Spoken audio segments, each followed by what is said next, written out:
Assalamualaikum warahmatullahi wabarakatuh. Waalaikumsalam Ustazah. Ni Baba. Bismillahirrahmanirrahim. Bismillahirrahmanirrahim. Alhamdulillah rabbil alamin wassalatu wassalamu ala asyrafil mursalin wa ala alihi wa sahbihi. Subhanaka la ilma lana illa ma 'allamtana innaka antal alim. Wa tub 'alaina innaka antat tawwabur rahim. Wa hidayatan subhanahu quwwata illa billah. La hawla wa la quwwata illa billah. Allahumma inna nas'aluka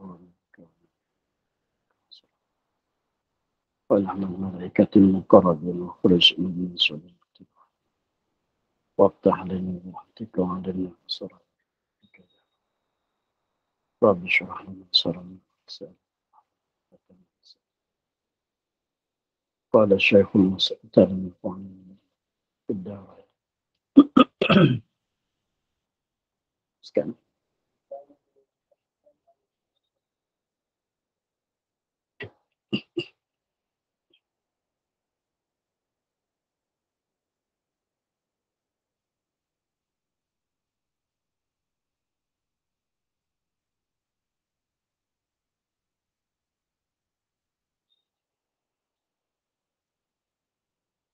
Dan diriwayatkan daripada setengah sahabat radhiyallahu anhu bahwasanya berkata ia bermula meninggalkan akan doa bagi dua ibu bapa itu mempitikkan kehidupan atas anak, dan dikatakan dan yang meredakan ibu bapa kemudian daripada mati keduanya. Itu 3 perkara. Dan diriwayat daripada setengah sahabat. Dan diriwayat daripada setengah sahabat. Jadi maknanya ini bukan daripada perkataan Nabi, bahkan diriwayat daripada perkataan sahabat. Dikatakan panggil dalam istilah hadis, dia panggil hadis mauquf. Dan diriwayatkan daripada setengah sahabat bahwasanya berkata ia setengah sahabat bermula meninggal akan doa bagi dua ibu bapa itu, akibatnya mempitikkan kehidupan atas anak. Jadi sekiranya setiap-tiap kali paling kurangnya kita minta ampun kepada dua ibu bapa. Sebagaimana yang telah lepas, kita apabila kita berdoa, sekurang-kurangnya ialah kita minta ampunkan dosa dua ibu bapa. Maka mengikut kata setengah sahabat, meninggal akan doa bagi dua ibu bapa, maknanya terus dia tak berdoa langsung kepada dua ibu bapa tu, akibatnya mempitikkan kehidupan anak. Mempitikkan kehidupan atas anak, menyebabkan anak tu duduk dalam kesusahan. Duduk dalam kepicikan, susah nak cari makan dan sebagainya. Dan dikatakan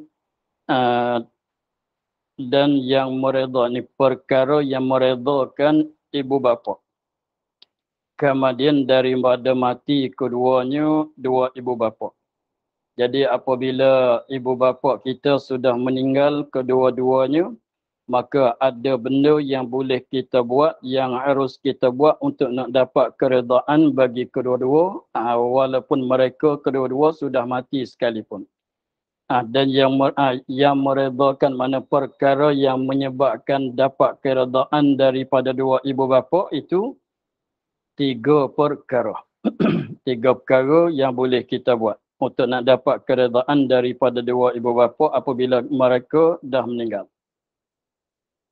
Mana dia 3 perkara? Pertama, bahawa adalah anak itu soleh pada diri anak. bertamu bahawa adalah anak itu soleh pada dirinya. Jadi maknanya kita usaha diri kita supaya kita anak ni, kita usahakan diri kita supaya jadikan kita orang soleh. Soleh pada dirinya, mana diri kita tu mesti jadi orang soleh. Sekiranya kalau kita jadi orang soleh, maknanya kita dah buat keredaan bagi dua ibu bapa. Memanglah ibu bapa sukalah kalau anak jadi orang soleh. Itunya. Jadi maknanya ibu bapa ni dia nak tengok anak dia jadi anak yang soleh. Dia suka, dia redha kalaulah anak dia tu jadi orang soleh. Maka walaupun mereka yang sudah meninggal, kedua-dua sudah meninggal, tapi apabila kita si anak ini betulkan diri, baikkan diri sehingga diri kita ni jadi orang yang soleh, maka dapat keredaan daripada dua ibu bapa yang sudah meninggal. Sebab pun kita tengok kepada hadis tu ya, apabila idza mata ibnu adam inqata'a anhu al-amalu. Apabila mati oleh seorang manusia, terputus daripadanya oleh usahaan untuk nak dapat pahala tu dah putus. Tiga malaikat apabila dia mati, ada anak yang soleh yang sentiasa berdoa untuknya. Malaikat dia ada anak soleh yang sentiasa berdoa untuk keduanya, untuk dua ibu bapa. Jadi maknanya ibu bapa naklah kepada diri anak tu jadi orang yang soleh. Itu maksud katanya bahawa adalah anak itu soleh pada dirinya, diri anak. Jadi usahalah untuk nak dapat keredaan daripada dua ibu bapa, kita mesti jadi orang soleh. Maksudnya begitu. Dan kedua, bahawa menghubung ia akan qarabah keduanya. Dan kedua, setengah daripada sebab-sebab perkara-perkara yang boleh kita usaha untuk nak dapat keredaan daripada dua ibu bapa selepas pada dua ibu bapa tu dah meninggal, ialah kita menghubungkan akan qarabah keduanya, dua ibu bapa. Adik-beradik dua ibu bapa tu kita silaturahim. Kita hubung, maknanya qarabah, siapa dia? Adik bagi ibu bapa kita, ayah, abang kakak bagi dua ibu bapa kita, anak saudara dia, apa lagi? Katalah sekiranya kalau tu orang siapa yang jadi qarabah dengan dua ibu bapa kita, kita terus menghubungkan. Maknanya masuk dalam bagai silaturahim. Orang ni qarabah bagi bapa, ibu bapa kita, kita silaturahim dengan dia. Maka itu setengah daripada perkara yang dapat keredaan bagi dua ibu bapa selepas pada matinya. Maknanya kalau setengah-setengah orang tu pada masa ibu bapa dia tu hidup, jadi ada juga setengah-setengah orang tu apa dia? Ibu bapa tu tak nak suka sangat kepada dia ke? Ibu bapa tak nak suka sangat kepada dia, maka sekiranya ibu bapa tu dah meninggal, maka tak ada jalanlah kita nak buat baik dengan dia kan. Kita nak layan nak layan dengan dia, nak buat baik dengan dia sebab nak beri makanan kepada dia pun, nak buat baik dengan dia dengan cara beri makanan pada dia pun dah tak boleh dah sebab dia dah meninggal. Kita nak belikan baju bagi dia untuk dia segar hati dengan kita pun tak boleh dah sebab dia dah meninggal. Nak bagi tu, nak bagi ni, nak layan tu, nak layan begini kepada diri keduanya dah tak boleh sebab mereka dah meninggal. Tapi kita rasa tak puas hati dengan sebab pada masa hidup tu kita kurang dengan ibu bapa. Maka untuk nak dapat keredaan, ganti dengan benda begini. Kita ganti dengan benda begini. Satunya, usahakan diri kita jadi sebagai anak yang seorang soleh. Dan yang keduanya, siapa-siapa yang jadi qarabah, waris-waris bagi ibu bapa kita yang kita hubungkan. Kita hubungkan silaturahim dengan mereka. Itu setengah daripada, maknanya ada jalan lagi lah nak dapat keredaan daripada dua ibu bapa walaupun mereka dah meninggal. Usaha begitulah.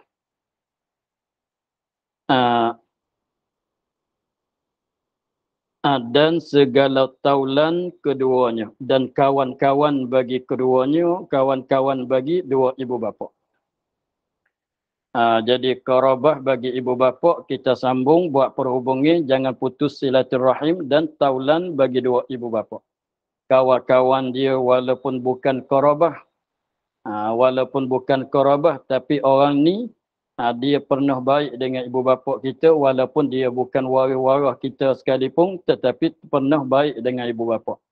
Jadi dia dengan ibu bapa kita pernah pergi mari.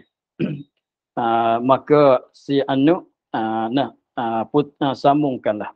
Walaupun dia bukan qarabah sekalipun, kawan ayah kita, kawan mak kita, terus kita buat silaturahim lagi.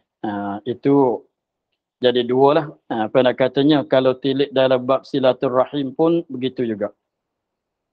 Yang ditutup untuk kita buat sambungan, buat perhubungan silaturahim, satunya sama-sama qarabah kita sendiri dan qarabah bagi dua ibu bapa, dan sama-sama kawan kita. Kalau kita sendiri, kawan-kawan kita pun kita buat silaturahim, kawan ibu bapa pun kita buat silaturahim juga.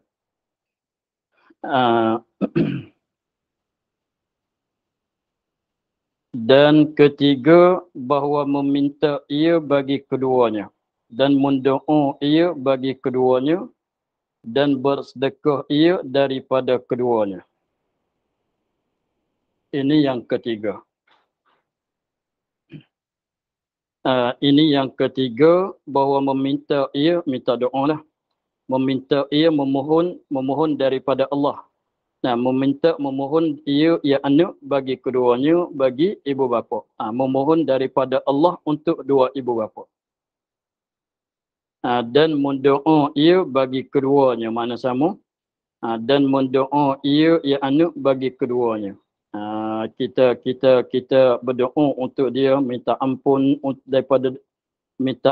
kepada ibu bapa, minta nikmat ke dalam kubur bagi ibu bapa, minta lepas daripada azab, mintakan cerah kubur mereka, mintakan ruangkan kubur mereka, mintakan jadi kubur mereka satu kebun daripada kebun syurga, minta jauh daripada lawangan neraka. Bagai-bagailah boleh kita minta.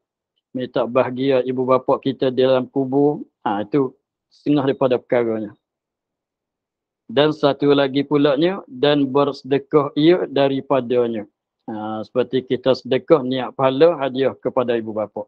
Kita sedekah, kita infak, kita sedekah peribadi ke, sedekah jariah ke, artinya kita infak mana-mana jalan infak, maka hadiahkan, ingatkan pahala sedekah kita itu kepada dua ibu bapa.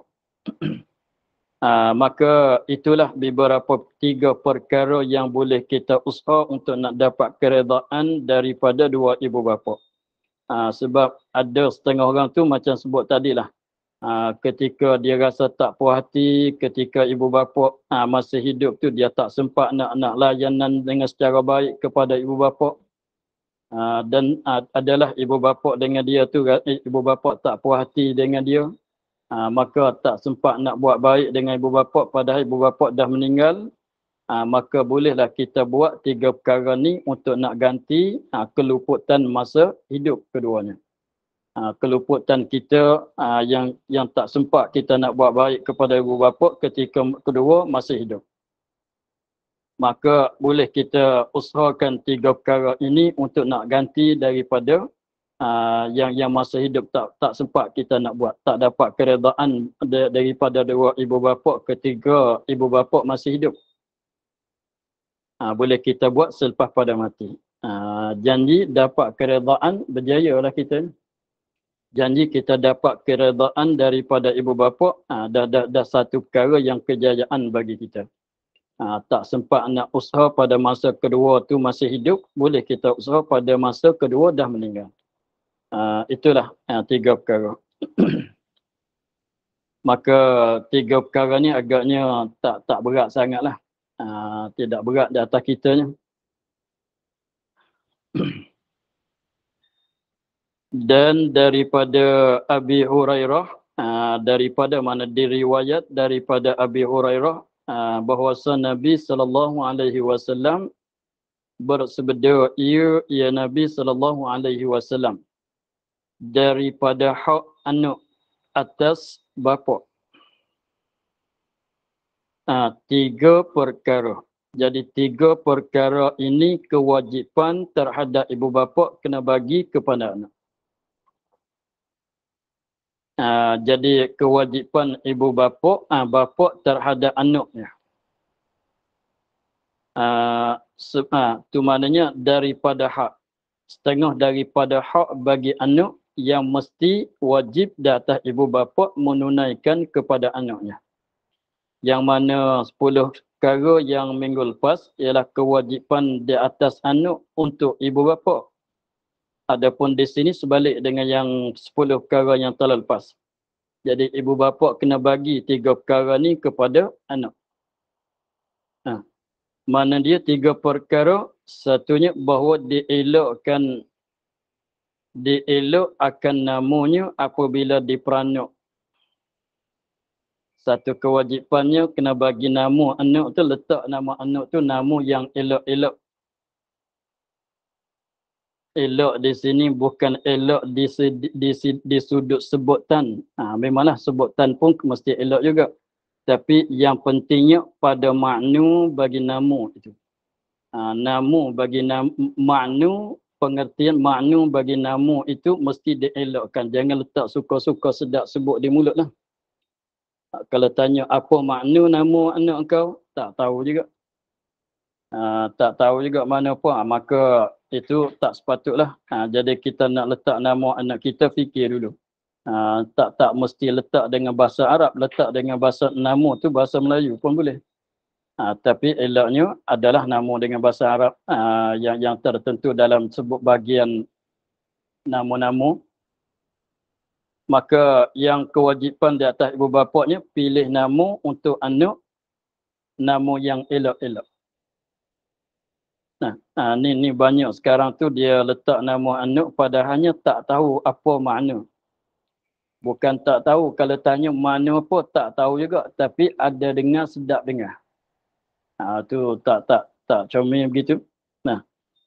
Maka cari nama yang elok-elok. Maka nama yang terlebih elok sekalinya ialah nama Abdullah, itu lebih comel sekali.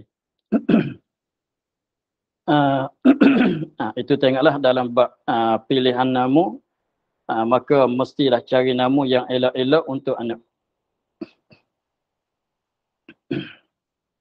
Satu, yang keduanya diajarkan dia kitab apabila berakal.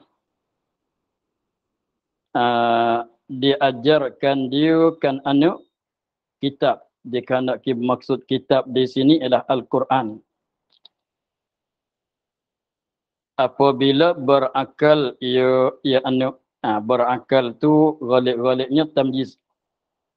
Berakal, maksud berakal di sini maknanya apabila dia boleh faham apa yang kita ajar kat dia. Apa yang kita ajar kat dia, dia boleh faham, dia boleh terima. Agak kata kita ajar dia pandai. Maka dah wajib kena ajar. Ajarkan kitab, yakni Al-Quran. Tapi umum, makna ajarkan dia kitab ni umum. Ajar bagi dia tu pandai baca Quran, tu dah satu.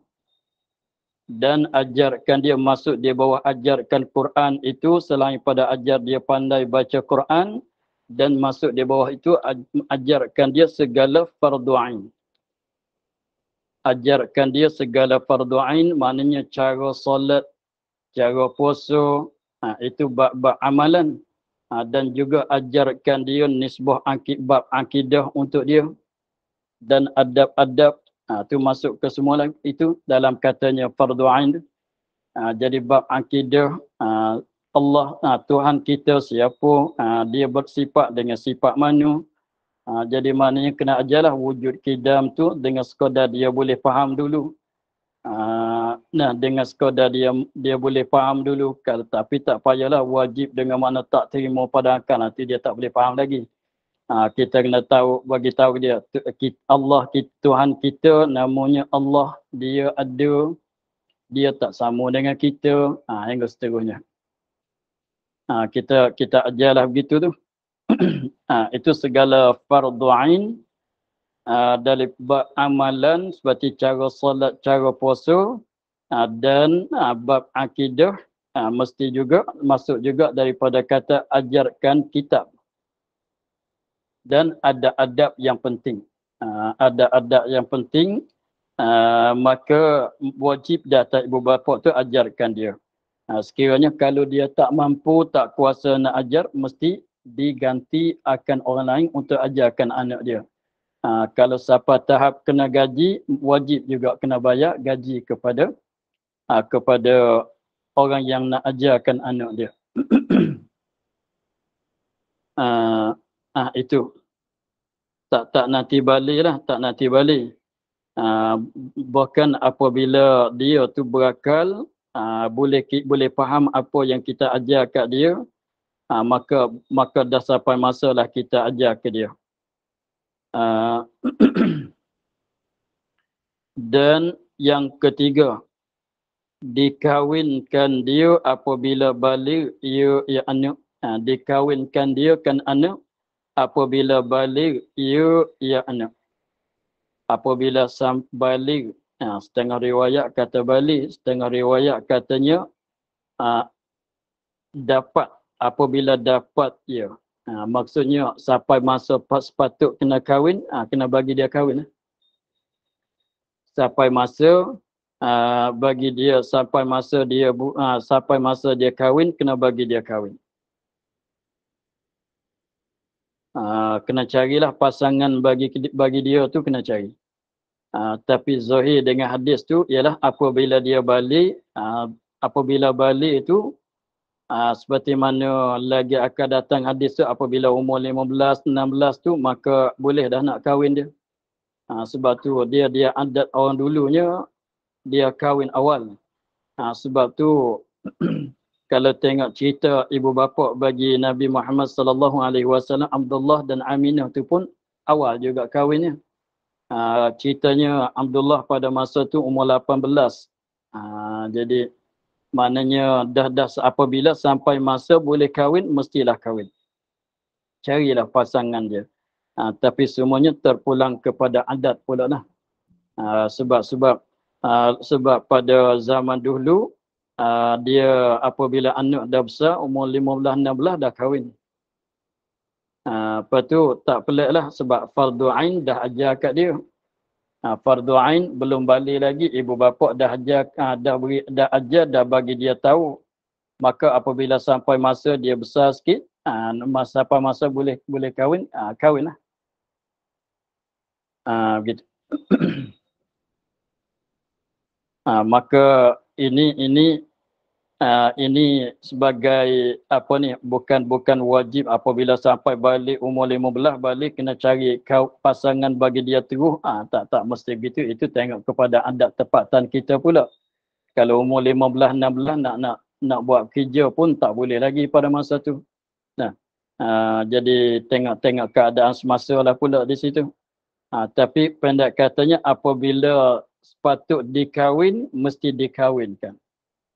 Dengan maknanya, jangan kita halangkan dia. Sampai masa sepatut dikahwin, maka sekiranya kalau dia nak berkahwin, jangan halanglah.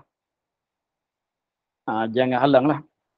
Sepatut maksudnya begitu. Jangan kita halangkan dia apabila sampai masa boleh berkahwin, maka sekiranya kalau dia dah nak kahwin tu, jangan kita halang. Sekiranya kalau dah sampai masa, kalau dia bila lagi tak tahu nak kahwin, tak nak kahwin, maka sebolehnya kalau tak ada masalah apa, maka bagi dia kahwin terus lah. Walaupun umur tak sampai 18 sekalipun. Begitu. Dan sabda Rasulullah sallallahu alaihi wasallam, barang siapa mengkurniakan dia oleh Allah akan anak dan tiada mengajar ia akan dia akan Quran, malaikat adalah tiap-tiap dosa yang mengerjakan dia oleh anak itu atas bapaknya.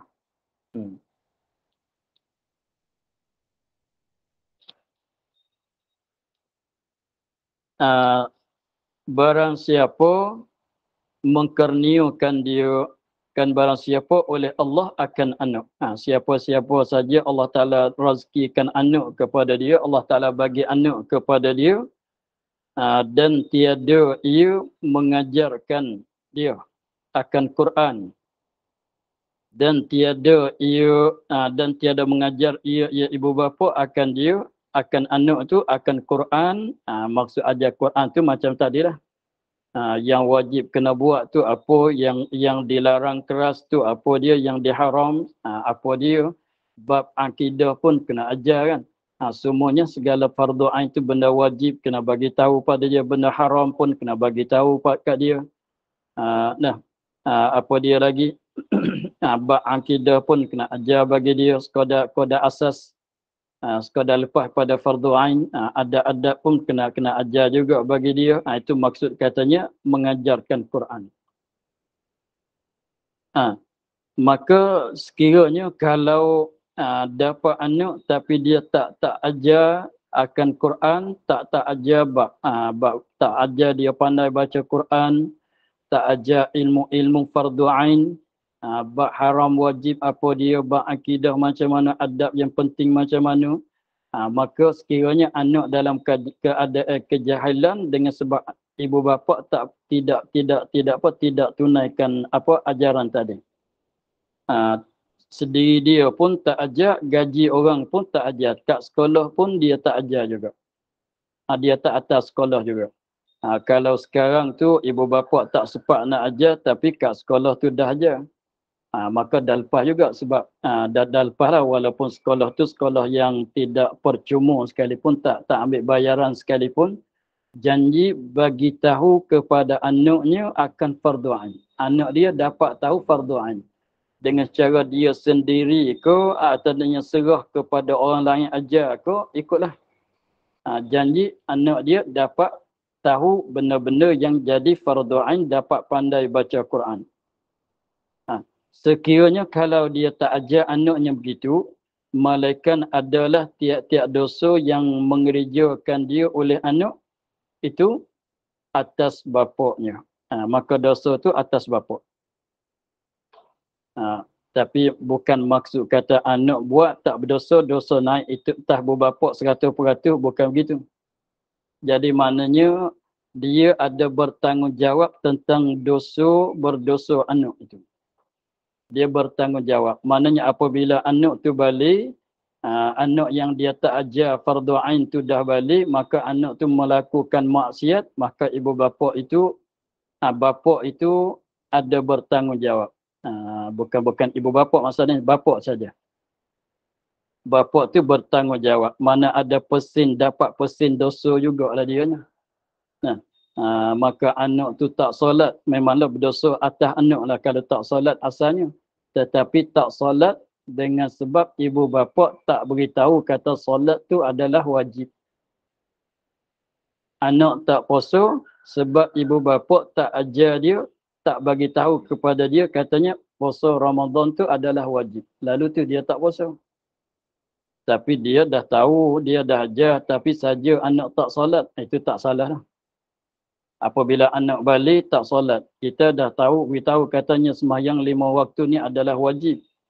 Jumaat wajib, Zuhur, Asar, Maghrib, Isya, Subuh wajib. Tapi anak saja dia tak solat, maka kita tak bertanggungjawab dah sebab kita dah bagi tahu.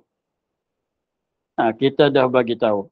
Kita dah bagi tahu kat dia katanya wajib puasa, kita orang Islam ni kena puasa bulan Ramadan. Sebab setiap hari kita baca rukun Islam. Ada 5 perkara, satunya sembahyang. Kita orang Islam wajib kena sembahyang. Itu mana kita dah bagi tahu kat dia. Puasa Ramadan, mana kita orang Islam ni kena puasa bulan Ramadan. Itu maknanya kita dah beritahu kat dia, dah ajar dia. Lepas tu, dan lain lagi lah. Lepas tu, selain pada beritahu, ajar juga cara nak solat, ajar juga cara nak puasa. Niat macam mana, berdiri macam mana, rokok cara mana. Sekarang sekiranya boleh nak amalkan. Jadi segala maknanya bukan sekadar ajar, katanya sembahyang tu wajib, cara-cara nak solat pun kita ajar jugalah. Jadi sekiranya kalau kita dah ajar ke semuanya, kalau tak ajar sendiri pun gaji orang atau kita serah kat sekolah yang ada ajar begitu, maka kalau dia sendiri itu buat salah, maka kita tak bertanggungjawab. Mana dosa-dosa di atas dia penuh-penuh. Tetapi kalau kesalahan anak dengan sebab taksir ibu bapa tak ajar kepada anak, maka ibu bapa pun dapat pesin dosa juga. Maka dosa itu naik di atas bapa. Dia samalah. Kalau kita bapa, kita ajar anak kita solat, maka anak kita solat, maka pesin pahala tu dapat juga ke kita. Kita bapa, kita ajar anak, kita bagi anak kita belajar, belajar sehingga dia dapat buat amal dengan apa yang dia belajar. Dan kalau banyak lagi boleh dia mengajar orang, maka kita bapa pun dapat pesin juga. Dapat pesin juga kebajikan dia.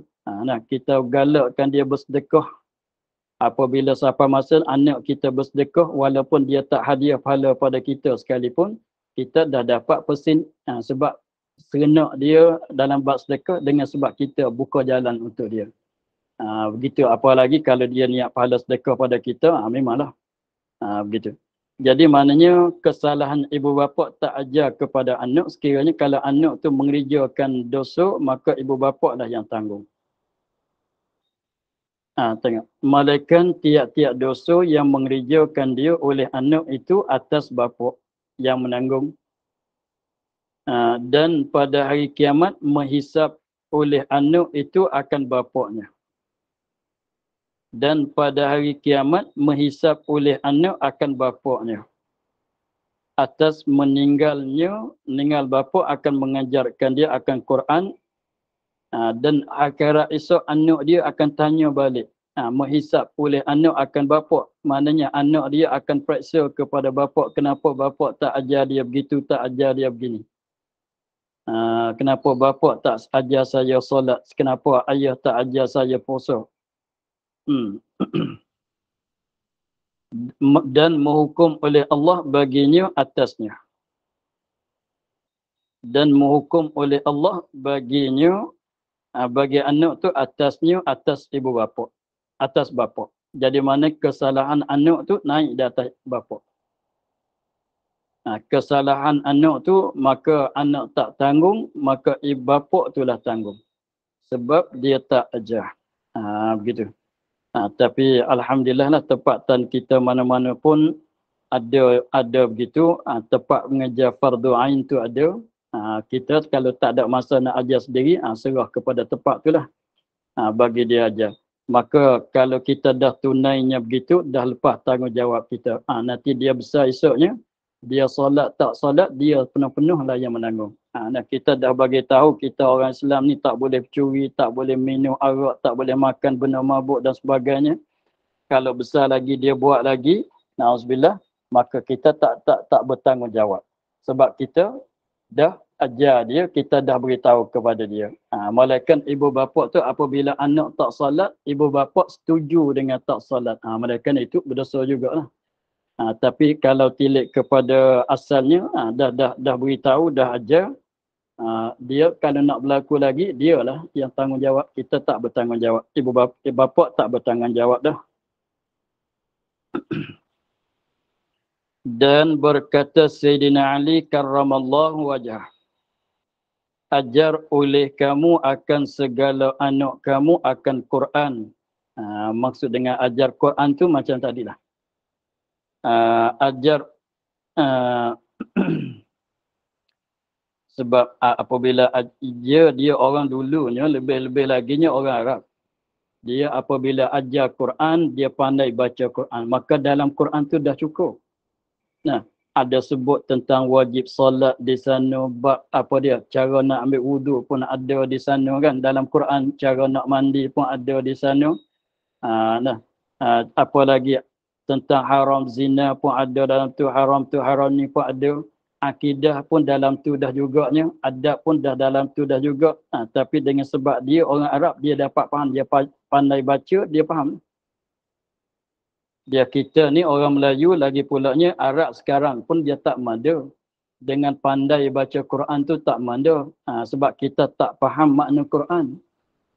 Tu dia kenapa kata ajar Quran saja tak sebut fardu ain, apa dia lagi? Sebab kita orang Melayu, artinya Arab sekarang tu dia Arab Amiah, tak faham makna Quran. Sebab tu kena ajar asing pula fardu ain, benda yang ditegah, dilarang, diwajib, kena ajar suku pula. Sebab kita kalau ajar pandai baca Quran, anak kita pandai baca Quran. Tapi pandai baca betul-betul. Apa maksud yang benda yang dia baca, dia tak tahu. Sebab tu kena ajar suku pula, katanya kena solat, kena puasa, kena apa lagi. Tak boleh tu, tak boleh ni. Akidah pun kena kata Tuhan ada, Tuhan apa lagi. Tapi orang Arab pada zaman dulunya, lebih-lebih laginya pada awal-awal dulunya, belum pada bahasa Arab tu, orang Arab bergaul dengan dengan bahasa asing. Bahasa yang bukan Arab tu, mana orang Arab pada masa dulu ia dapat memahamkan segalanya. Janji cakapan Arab, dia boleh faham. Dia boleh faham sebab bahasa dia. Balaghah apa dia boleh faham. Sebab tu ajar pandai dia baca dah cukup lah. Nanti dia faham lah kata wajib semayang, wajib puasa, wajib haji kalau puasa. Nanti dia tahulah kalau haram zina, haram tu haram, nanti dia faham. Jadi sebab tu ada adab semuanya, semua dah kandung dalam Quran. Sebab tu kata ajar Quran saja dah cukup. Itu nisbah orang zaman dulu. Sebab bahasa Arab dia tu masih Arabiyah lagi, masih Arab penuh-penuh lagi. Tapi kalau kita orang Melayu tak tahu bahasa Arab, kalau ajar dia pandai baca Quran, kalau bagi dia hafal Quran sekalipun, tak memadai. Kalau tak bagi tahu pula kata sembahyang tu wajib, sebab dia tak tahu dengan semata-mata baca Quran tu kata sembahyang wajib, sebab dia tak faham. Kalau tak tahu, dia tak belajar tafsir, tak belajar apa, kalau orang tahfiz sekalipun. Kalau kita tanya mana yang tempat dalam Quran, tempat yang menunjuk kata sembahyang 5 waktu terwajib, dia tak tahu nak buka bagi kita dengar. Mana tempat yang wajib, yang menunjuk kata wajib puasa bulan Ramadan, tak tahu juga. Nah, sebab apa? Sebab tak pandai bahasa Arab. Sebab tu ada ajar pandai baca Quran tak lepas lagi. Kena ajar lagi segala fardu'an, kena ajar suku pula. Serah bagi dia baca Quran tu tak memadai sebab dia tak boleh faham. Tapi nisbah bagi orang dulu, dia dah faham. Sebab tu kita tilik kepada apa dia? Bab imam solat. Bab imam solat tu dia nak orang yang pandai baca Quran. Aqra' lebih dahulu di atas orang ingat, iaitu orang yang wara', Aqra', orang yang pandai baca Quran. Apa maksud?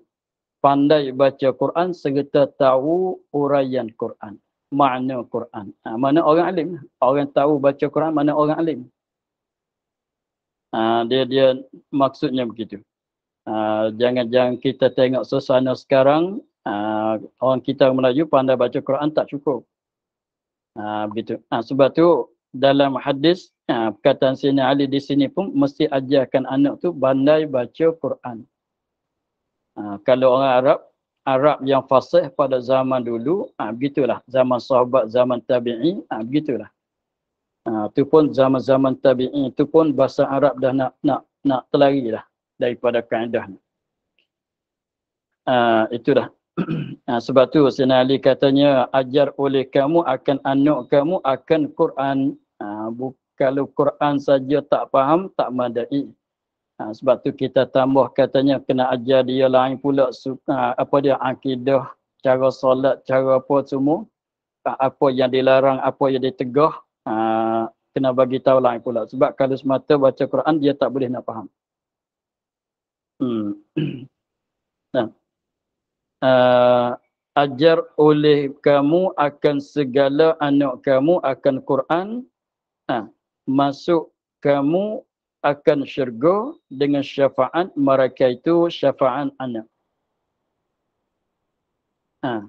Jadi pada hari kiamat.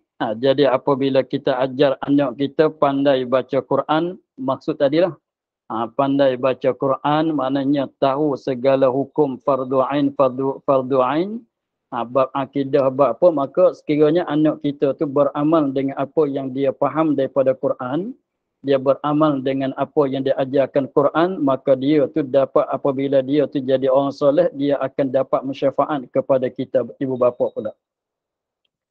Itu untung. Sebab tu setengah-setengah orang tu dia fikir atas anak dia belajar agama.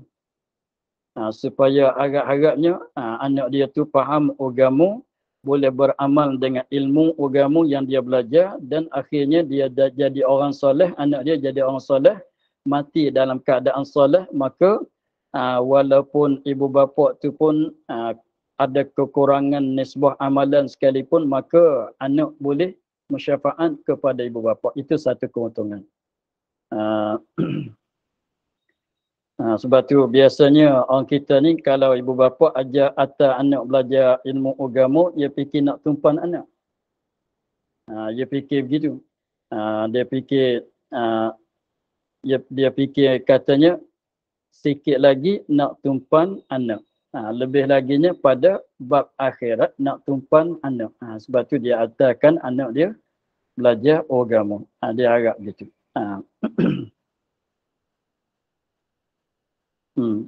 Dan sabda Nabi SAW, tiada memberi oleh bapa akan anaknya akan pemberian terlebih baik daripada adab yang elok. Jadi tiada memberi oleh bapa, oleh si bapa kepada anaknya akan pemberian benda yang dia bagi yang terlebih baik daripada adab yang elok. Jadi apa benda yang terbaik untuk kita nak bagi kepada anak kita? Apa benda yang terbaik, yang paling baik untuk kita nak bagi hadiah kepada anak kita ialah bagi adab yang elok kepada dia. Itu bukan katanya mutu lah, bukan kereta lah, bukan dia begitu. Benda yang terbaik untuk kita nak hadiah kepada anak kita, apa dia? Pasangkan adab yang elok pada anak kita. Kita pasangkan adab yang elok, tanamkan adab yang elok ke dalam hati dia, ke dalam dirinya. Itulah pemberian yang terlebih baik. Maknanya pemberian maknawi kita panggil. Pemberian maknawi, pemberian rohani, itu lebih baik daripada mata benda lagi. Sebab apabila anak tu ditanamkan adab-adab yang baik, maka anak jadi orang baik. Maka anak yang jadi baik tentu jamin sama sekali kata anak kita akan dapat bahagia dunia dan akhirat. Sebab dia beradab dengan adab baik. Adab bersama manusia, adab bersama Nabi, adab bersama Allah Ta'ala. Adab anak kita terhadap Allah, beradab terhadap Nabi Muhammad pun dia beradab, terhadap ibu bapa pun dia beradab, terhadap manusia ramai dalam masyarakat pun dia beradab. Maka beradab bersama Allah, maknanya tak deraka pada Allah sama sekali. Beradab kepada Rasul, maknanya mengikut segala ajaran Rasul. Beradab dengan ibu bapa, maknanya ibu bapa tak terasa hati dengan sebab dia. Beradab sama manusia, masyarakat, dalam masyarakat, orang kampung, orang ramai itu, jiran-jiran tak terasa hati dengan dia, tak terlekat hak dengan orang. Cuba fikir, anak kita jadi macam mana? Takkan bahagia dunia dan akhirat kah? Maka itulah katanya pemberian lebih baik. Pemberian lebih baik. Tapi masalahnya takut setengah orang kita tak nampak. Dia tak nak harap mana dengan benda begini, sebab ini benda kalau kita panggil benda amrun i'tibari, benda yang rohani, benda maknawi. Dia tak boleh pegang, tak boleh tengok, tak boleh pegang, tak boleh apa. Begitu. Tapi kalau ingin kejayaan anak kita betul-betul, bagi adab yang elok kepada dia dah cukup. Dah jamin, dah terjamin 100% kata anak kita ni bahagia dunia dan akhirat. Kalau bagi harta banyak, bahagialah dunia.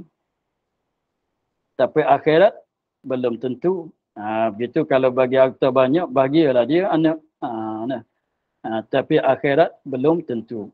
Sebab tu kalau kita bagi apa dia? Adab yang elok, adab elok-elok sungguhlah. Bagi adab yang elok kepada dia, dia beradab terhadap Allah, tak deraka. Dia beradab terhadap Allah, maknanya segala perintahan Allah dia boleh tunai, segala larangan dia tinggal, masuk segala bab furuk, bab akidah ke semua. Beradab bersama Nabi, mengikut ajaran Nabi dan beradab sama ibu bapa, dapat redaan daripada ibu bapa. Beradab terhadap masyarakat dan terhadap orang ramai. Kalau dia beradab terhadap orang ramai dia nak bersalah ke tidak dengan orang ramai? Tak, dia tak kata ke orang. Dia tak berdeki ke orang. Dia tak ganggu orang, dia tak curi harta orang, maka dia tidak sakutan dengan masyarakat. Maka itu kalau dia beradab dengan masyarakat, kalau dia beradab dengan masyarakat, tentu orang dalam masyarakat baik dengan dia. Orang dalam masyarakat baik dengan dia. Maka fikirlah, tengoklah. Maka tentu sama sekali anak dia akan dapat bahagia. Bukan sekadar akhirat saja, dunia pun bahagia juga. Sebab tu hebah pemberian yang kita nak bagi tu ialah adab yang elok. Itu asuhlah. Cumanya benda ni kena sedikit-sedikit. Kita bagi adab dia bagi adab yang elok. Itulah. Betul sangatlah. Dan sebeda ia sallallahu alaihi wasallam bermula kanak-kanak itu diakikah daripadanya pada hari yang ke-7. Kita untuk hari ini kita akhir di situ. Dan bersebeda ia bermula kanak-kanak. Wallahu a'lam. Alhamdulillahirabbil alamin. A'udzubillahi minasyaitonir rajim. Bismillahirrahmanirrahim. Alhamdulillahirabbil alamin wassalatu wassalamu ala asyrafil anbiya'i wal mursalin wa ala alihi wa sahbihi. Allahumma iftah alaina futuhal arifin wa nawwir qulubana bi nurikal karim waj'al amalana khalisatan li wajhikal karim. Allahumma inna nas'aluka ma qara'nahu wa ma qasdahu wa ma sami'nahu fardud alaina wa iftah ilayhi.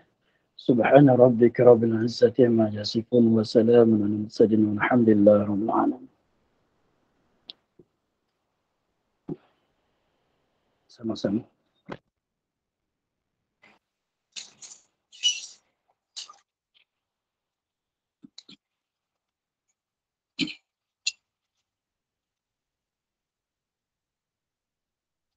Assalamualaikum warahmatullahi wabarakatuh.